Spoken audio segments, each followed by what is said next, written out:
Hello students, अपन पढ़ रहे थे ह्यूमन फिजियोलॉजी, मानव कार्य की।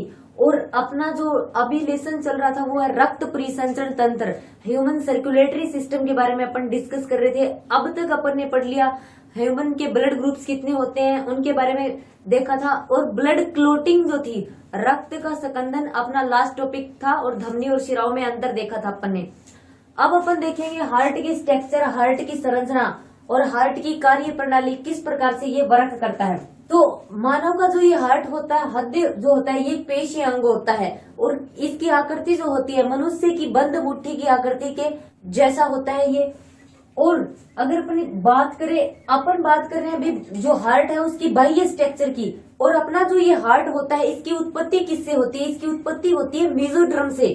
जो अपना भ्रूण के अंदर 3 जनन स्तर होते हैं, उसमें से जो मेसोड्रम होता है, मध्य जनन स्तर जो होता है, वो हार्ट का निर्माण करता है। और अपना जो ये हृदय होता है, ये अपन ने जिस टाइम अपन रेस्पिरेशन के बारे में पढ़ रहे थे, अपन ने श्वसन तंत्र का डायग्राम बनाया था। तो उसमें फुफ्फुसावरण जो थे, बीच में फेफड़ों के मध्य अपन ने स्ट्रक्चर बनाई थी। तो वहां पर वक्ष गुहा के थोड़ा बाई साइड में स्थित होता है। अपना जो ये हृदय होता है, ये हृदय दोहरी झिल्ली से घिरा रहता है। और इस दोहरी झिल्ली को क्या बोला जाता है? हृदयावरण। और अपना जो ये हृदयावरण होता है, इस हृदयावरण की जो गुहा होती है उसमें तरल द्रव्य भरा रहता है। उस तरल द्रव्य को क्या बोला जाता है? परिहृदय तरल। ओके, अपना जो ये हृदय होता है ये दोहरी झिल्ली से घिरा रहता है और जिसे अपन क्या बोलते हैं? हृदयावरण बोलते हैं। हृदयावरण की जो गुहा होती है उसमें एक तरल भरा रहता है जिसको परिहृदय तरल बोला जाता है।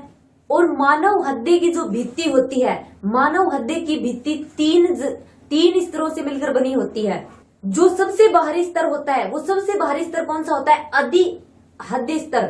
ठीक है, सबसे बाहरी स्तर जो होता है वो तंतु में होता है, जिसे अधि हृदय बाहरी स्तर बोलते हैं। और जो अपना मध्य का स्तर होता है वो मोटा और पेशीय होता है, जिसे अपन मध्य हृदय स्तर बोलते हैं।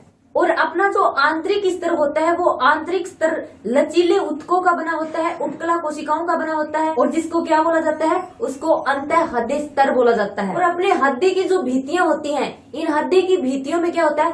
हृदय की भित्तियों में रुधिर कोशिकाएं तथा संयोजी ऊतक होता है। और इनके अंदर तंत्रिका कोशिकाओं का अभाव पाया जाता है। इसमें कुछ स्वायत्त तंत्रिका तंत्र है, उसके कुछ तंतु जरूर पाए जाते हैं, बाकी इसमें तंत्रिका तंतु जो होते हैं उनका पूर्ण रूप से अभाव पाया जाता है।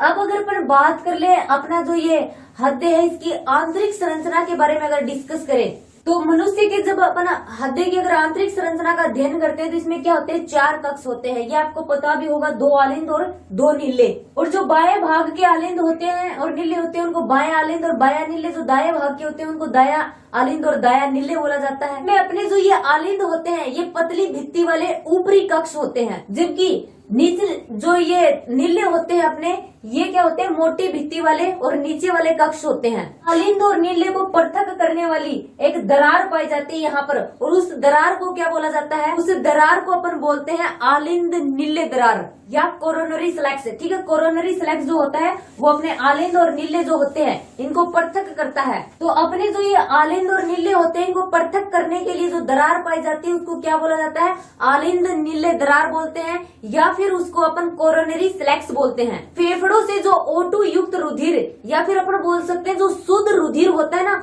वो शुद्ध रुधिर तो अपनी ये फुफ्फुसीय शिराएं होती है, उन फुफ्फुसीय शिराओं के द्वारा अपने इस बाएं आलिंद में लाया जाता है। और हृदय की भित्तियों के अतिरिक्त बाकी जो शरीर के जितने भी पार्ट होते हैं वहां से अशुद्ध रुधिर जो होता है वो महाशिराओं के द्वारा किस में लाया जाता है? दाएं आलिंद में लाया जाता है। ठीक है, जो अपना शुद्ध रुधिर होता है वो बाएं आलिंद में और अशुद्ध रुधिर होता है वो दाएं आलिंद में। और अपना जो ये हृदय होता है, ये हृदय जो होता है अंदर से पटों द्वारा विभाजित होता है। कपाट पाए जाते हैं, उनके द्वारा ये होते हैं कि आपस में ये जो कक्ष होते हैं ये एक दूसरे से विभाजित रहते हैं। सबसे पहले अगर अपन बात करें अंतर आलिंद पट जो होता है वो क्या होता है? अपना अंतर आलिंद पट जो होता है वो दाएं और बाएं आलिंद के मध्य पाया जाता है। इन दोनों में विभाजित करता है कौन सा पट? अंतर आलिंद पट। इसी प्रकार अंतर नीले पट कौन सा होगा? अंतर नीले पट दाएं और बाएं नीले पट के बीच में पाया जाने वाला पट जो होगा वो अंतर नीले पट होगा। मतलब जो आलिंदों के बीच में पाया जाएगा वो अंतर आलिंद पट, निल्ले के बीच में पाया जाएगा वो अंतर निल्ले पट। उसके बाद में एक आता है आलिंद निल्ले पट। आलिंद निल्ले पट कौन सा होता है? जो आलिंद और निल्ले के बीच में पाया जाता है, ठीक है, आलिंद और निल्ले के बीच में पाया जाने वाला आलिंद निल्ले पट। और जो अपने ये आलिंद निल्ले पट दोनों जगह पाए जाते हैं, इनका काम क्या होता है? इनका काम ये होता है, अपना ब्लड जो होता है, अशुद्ध ब्लड जो होता है वो दाएं आलिंद से दाएं निल्ले में आएगा। तो ये काम करते हैं, जब ब्लड दाएं नीले में आ जाता है तो वो कपाट जो होता है अंतर नीले कपट वो बंद हो जाता है, जिससे इस नीले से वापस जो अपना ब्लड होता है वो दाएं आलिंद में नहीं जा पाता उस कपाट की वजह से। इसके अलावा एक द्विवलनी कपाट होता है। द्विवलनी जो कपाट होता है वो अपना द्विवलन कपाट किसके बीच पाया जाता है? बाएं आलिंद और बाएं नीले के बीच में, ठीक है। और अपना त्रिवलन जो कपाट पाया जाता है वो त्रिवलन कपाट कहाँ पाया जाता है? दाएं आलिंद और दाएं नीले के बीच में। ये तो हो गई अपनी हड्डी की संरचनाएं, इनसे रुधिर आते हैं या जो ये होते, ये अपनी जो धमनियां पाई जाती है इनके द्वारा शुद्ध रुधिर लेके जाया जाता है। ये जो सिराएं होती है इनके द्वारा अशुद्ध रुधिर इन आलिंद में, इन नीले में लाया जाता है। ये इसकी स्ट्रक्चर की बात की है अपन, इसमें कौन कौन से पट पाए जाते हैं, 4 कक्षों से मिलकर बना होता है। अब अपन देखेंगे हड्डी की कार्य प्रणाली, ये वर्क किस प्रकार से करता है। तो मानव का जो हड्डी होता है, ये मानव का हड्डी क्या करता है? ये एक पेशीय पंप के समान कार्य करता है। और इसके अलावा ये और जो अपना हृदय होता है ये शरीर के सभी भागों से आने वाला जो अशुद्ध रक्त होता है उस अशुद्ध रक्त को किस में स्थानांतरित करता है? फेफड़ों में स्थानांतरित करता है, क्योंकि वहां पे प्यूरिफाइंग होता है अपना ब्लड। तो अपन हृदय की इस कार्य प्रणाली को समझने के लिए इसे 2 भागों में विभाजित करते हैं। 2 भाग कौन से? 2 भागों में अपना फर्स्ट आएगा हृदय स्पंदन, दूसरा अपना आएगा हृदय चक्कर।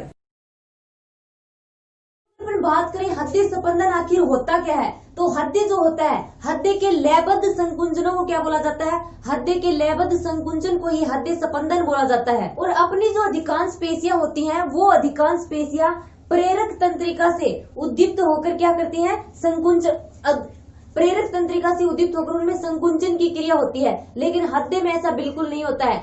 हृदय की पेशियों में जो उद्दीपन होता है वो स्वयं की पेशियों से ही होता है, इसीलिए हृदय स्पंदन को पेशी जनित कहा जाता है। और अपना जो ये हृदय होता है, इस हृदय में लयबद्ध संकुंचन के लिए आवेग उत्पन्न करने वाला तंत्र पाया जाता है, क्योंकि हृदय स्पंदन में क्या होते हैं?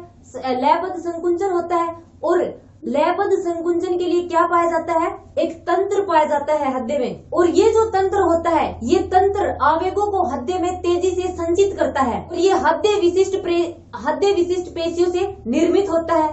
और इसको क्या बोला जाता है? इस तंत्र को हृदय का चालन तंत्र बोला जाता है। ओके, हृदय स्पंदन के लिए जो लयबद्ध आवेग उत्पन्न करने के लिए जो तंत्र होता है उस तंत्र को क्या बोला जाता है? चालन तंत्र बोला जाता है। अगर अपन इस चालन तंत्र की बात करें, ये चालन तंत्र किन से मिलकर बना होता है? तो सबसे पहले अपना आएगा कोटर आलिंद पर्व संधि, मतलब SAN, आलिंद नीले पर्व संधि मतलब ABN, हिंज बंडल, परकुंजी तंतु,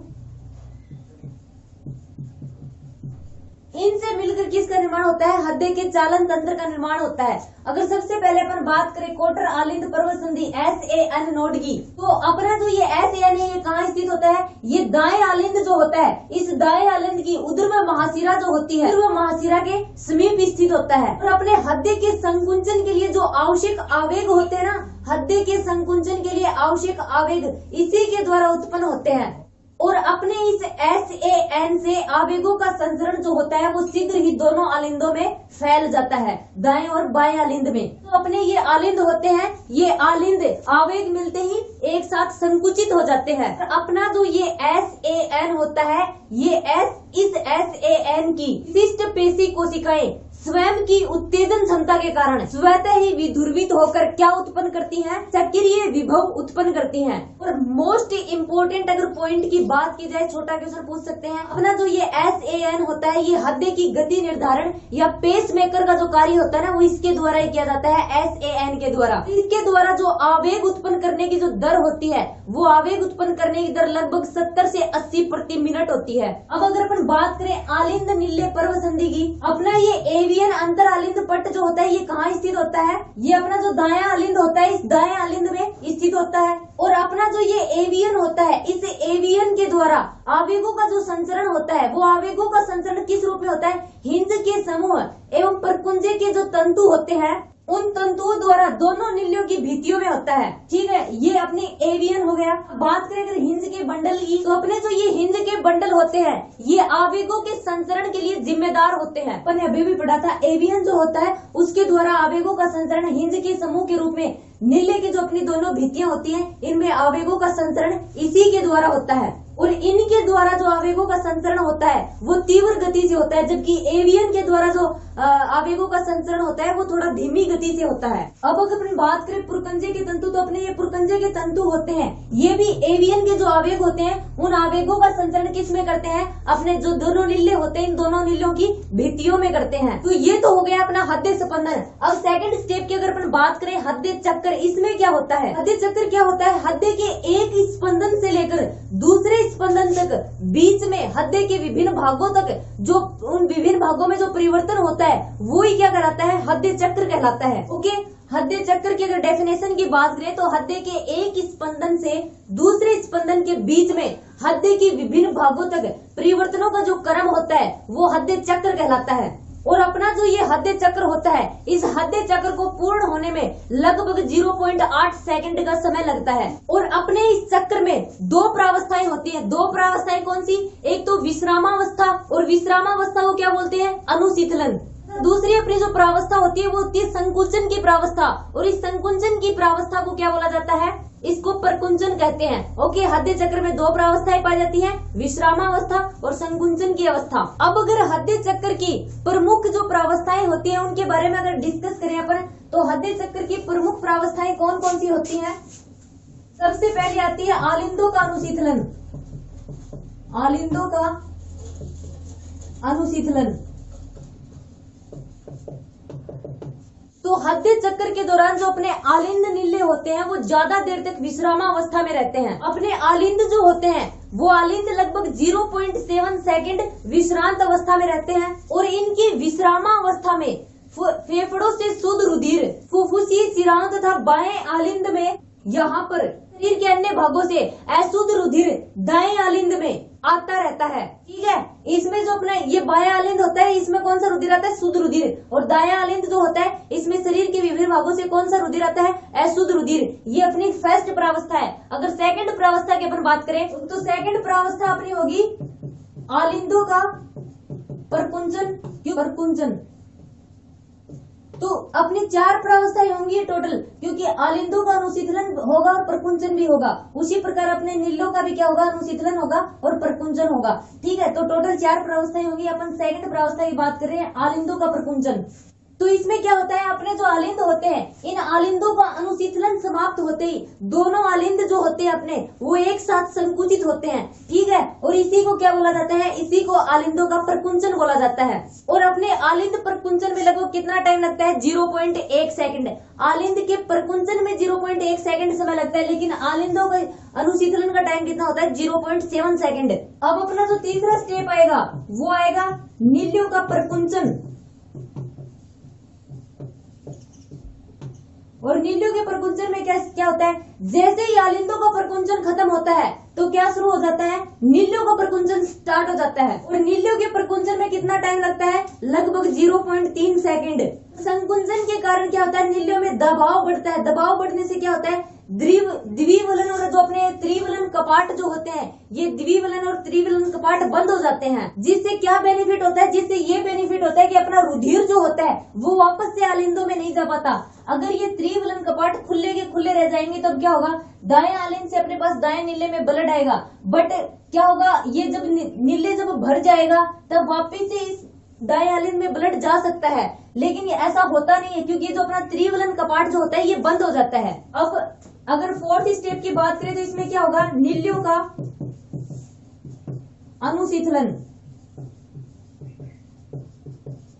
जब नीलियों का परकुंचन खत्म हो जाता है तब जो नीले होते हैं वो विश्राम अवस्था में आ जाते हैं और इसी को क्या बोला जाता है? नीलियों का अनुशीतलन बोला जाता है। और अपने ये नीलियों का जो अनुशीतलन होता है इसमें कितना टाइम लगता है? लगभग 5 सेकंड का टाइम लगता है। और इस प्रावस्था में क्या होता है, इस प्रावस्था में दाब जो होता है वो धीरे धीरे कम हो जाता है। और इसमें होता क्या है, धीरे धीरे जो अपना दायां आलिंद होता है इसमें रुधिर की मात्रा नीले से ज्यादा होने लगती है और फिर वापस से यही प्रोसेस चलने लग जाती है, कपाट खुल जाते हैं, ब्लड वापस से आलिंद से नीले में आ जाता है। तो ये तो थी अपने हृदय चक्र की 4 प्रावस्थाएं।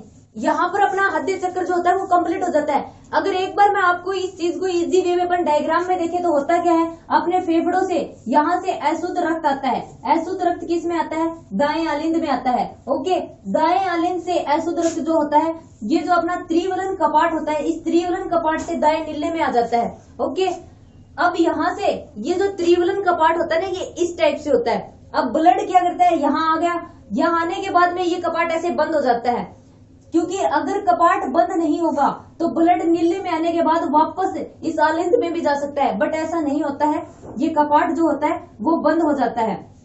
तो अपने दाएं आलिंद से अशुद्ध रक्त जो होता है वो दाएं नीले में आ जाता है। अब ये दाएं नीले से इस फुफ्फुसीय धमनी में जाता है। ओके, यहाँ से फिर इस फुफ्फुसीय धमनी में जाएगा और फुफ्फुसीय धमनी से फिर ये कहाँ पर चला जाएगा, अपने जो फेफड़े होते हैं वहां पर चला जाता है। ओके, इसे अपने को क्या मिलता है, ऑक्सीजन जनित जो शुद्ध रक्त होता है वो। तो यहाँ से दाएं आलिंद में अपना अशुद्ध रक्त आएगा, दाएं आलिंद से दाएं नीले में आएगा त्रिवलन कपाट के द्वारा, और फिर ये अपना फुफ्फुसीय धमनी में चला जाएगा। फुफ्फुसीय धमनी से ये अपना फेफड़ों में चला जाता है, और फेफड़ों में क्या होता है, जो अशुद्ध रक्त था उसमें अपनी CO2 थी, CO2 जो होती है वो तो बाहर चली जाती है वायु कुपिकाओं के द्वारा, और श्वसन की प्रोसेस के द्वारा जो अपने ऑक्सीजन ली थी जो वायु कुपिकाओं में है वो किस में मिला दी जाती है, अपने ब्लड में मिला दी जाती है। ब्लड में जब उसको मिला देते हैं तब किसका निर्माण होता है, ऑक्सी हीमोग्लोबिन का। मैंने आपको बताया भी था।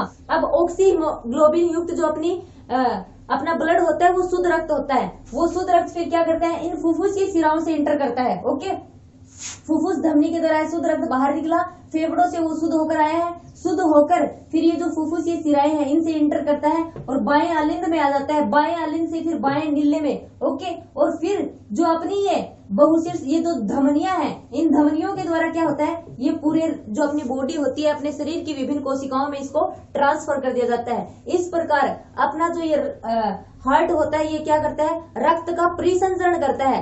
हार्ट का वर्क ये होता है कि ये रक्त का परिसंचरण का कार्य करता है। ब्लड को प्यूरिफाइंग भी ये नहीं करता है, ब्लड को प्यूरिफाइंग का कार्य किसका होता है, अपने लंग्स का, अपने फेफड़ों का होता है। ठीक है, और अपना जो ये हार्ट होता है, हार्ट का सिर्फ इतना ही वर्क होता है, ये ब्लड जो होता है उसको पंप कर रहा है एक पंप की तरह अपनी पूरी बॉडी में। तो यहाँ पर अपना क्या होता है, अपना ब्लड सर्कुलेटरी सिस्टम का जो ये हृदय चक्र जो था, हृदय की कार्य प्रणाली जो थी वो अपनी यहीं पर कंप्लीट हो जाती है। अब इसमें जो अपने 2 मेन टॉपिक बचते हैं, वैसे तो 3 बच जाते हैं। एक तो अपना जो दोहरा रक्त परिसंचरण तंत्र क्या होता है वो, और सेकंड अपना लसीका तंत्र। उसके बाद में कुछ हार्ट से रिलेटेड डिसऑर्डर्स, कुछ बीमारियां आएंगी, अपन उनके बारे में स्टडी करेंगे, जिनके बारे में अपन अपने नेक्स्ट वीडियो में देखेंगे।